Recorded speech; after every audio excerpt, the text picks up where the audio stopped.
О, ну да, это я. Как я докатился до жизни такой? Что ж, Everybody, everybody, let's get into it. Bugun yakshanba va opam uyiga kelib, opamni uyini tozalashga yordamlashdim. Bugun mebellarni joyini almashtirmoqchi edik. Ma'mur stolni chiqarmoqchi edik, eshikdan sig'madi. Keyin qayta talab tepaga ko'tarib olib chiqib qo'ydik. Gilamni bukib qo'yib turib, stolni tepaga chiqardik va polni yaxshilab artib chiqdik va yana bu yoq tomonni bukib qo'yib, yaxshilab artib tozalab chiqdik. Keyin bu yerdagi komodning ichidagi hamma idishlarni olib tashladik, shunaqa qilib hammasini stol ustiga qo'yib oldik, komodning ichini bo'shatdik. Spalnidagi sandiq, o'rin ko'rpalarni zalga olib chiqish uchun shuncha ovora bo'ldik.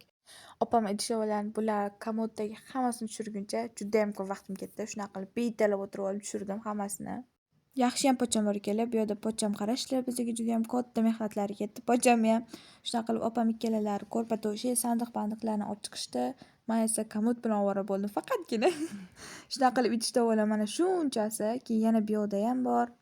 Suvlarni olib kirib olganmiz. Bu yerda esa pochcham ko'rpa to'shaklarni tashib turdilar. Opam esa to'g'irlab turdilar bu yerdan.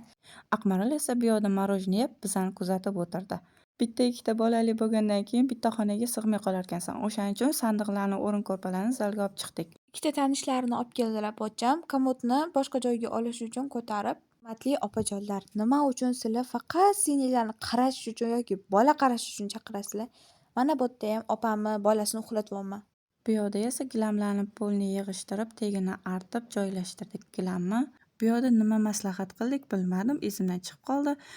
O'tirib islarni ko'rib qoldim devorda. Artib chiqdim. Idish-tovoqlarni joylashtirishdan oldin opam ikkalamiz changlarini hammasini artib chiqdik shunaqa qilib. Komod tepasiga kiyilmaydigan oyoq kiyimlarimni taxlab chiqdim. Bu yerda o'zi ham opam bilan faqat kuldik va pishit kulgudan to'xtay olmadik shunaqa qilib. Keyin bu yerda opam oyoq kiyimlarini tepaga qo'yayotganini ko'rib qolib, har bittasini bittalab kiyib chiqdim tuflilarini. Yurib ham chiqdim, ko'ryapsizlarmi qanaqa yurib chiqqanlarimni?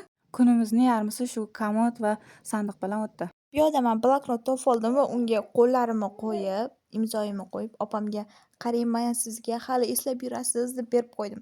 Keyin bu yerda opam esa oyoq kiyimlarni taxlab o'tirdilar shunaqa qilib, tozalab, artib, bu yerda esa men keyin komoddan olgan hamma idish-tovoqlarimni joylashtirib chiqdim tagiga. Bu yoqda esa ikkinchi komodni joylashtirib chiroyli qilib chiqdim. Bu yoqda chiroyli bo'lgan komodni Aqmarol syomka qilib videoga olib yuribdi. Opam ikkalamiz keyin shunaqa qilib oynani artib chiqdik. Shu bilan hamma narsani joylashtirganimizdan keyin stol-stollarni hammasini olib kirib to'g'irlab chiqdim. Hamma narsani joy-joyiga qilib, bu yoqda Aqmarol esa plyusoslab chiqdi keyin. O'zimni esa Radnoy opam yo'q, bu ammamning qizlari.